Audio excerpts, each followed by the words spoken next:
So, servus, grüß euch, da ist wieder der Florian. Weiter geht's mit dem Einbau vom Classic 2.0.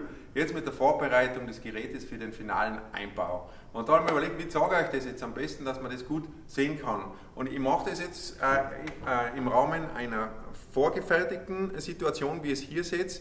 Da ist der Abzug mit dem Unterbaumodul schon verbunden und in diesem Fall mit einer rechtsgeführten Variante.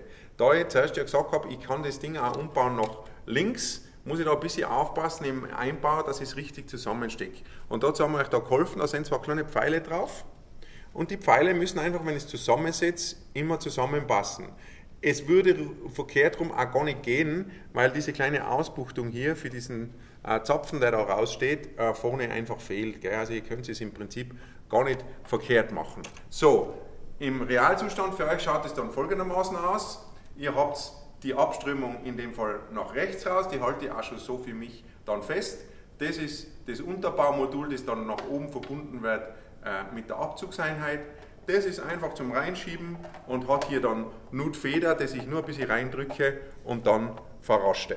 Dann ist das schon fix hier montiert und da kann man jetzt sehr gut sehen, seht ihr das? Da sind diese zwei Pfeile, die was wir auf der fertigen Einheit auch gehabt haben und so klicke ich mir das auch hier mit Nutfeder zusammen und schon habe ich das Unterbaumodul verbunden und in dem Fall rechtsführend.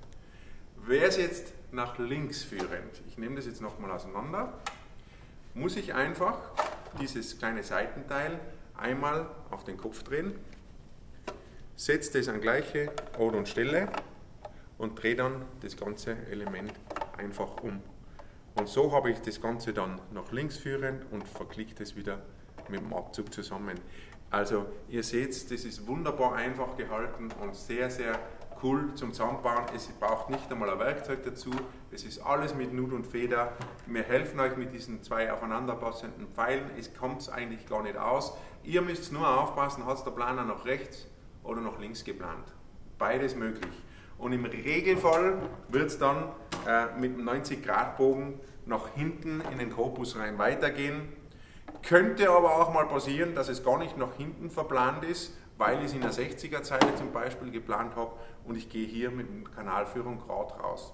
Das solltet ihr aber auf dem Küchenplan, den ihr von eurem Küchenstudio mitgekriegt habt, sehen.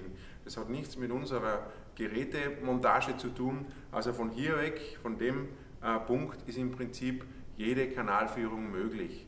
Alles auf EcoTube ausgelegt, nichts zum Verkleben, es ist nur immer mit diesen Dichtungsbändern zu versehen, die dabei sind, wie ich das beim Professional auch schon hergezeigt habe. Simple, it goes, also für uns eine sehr feine Geschichte.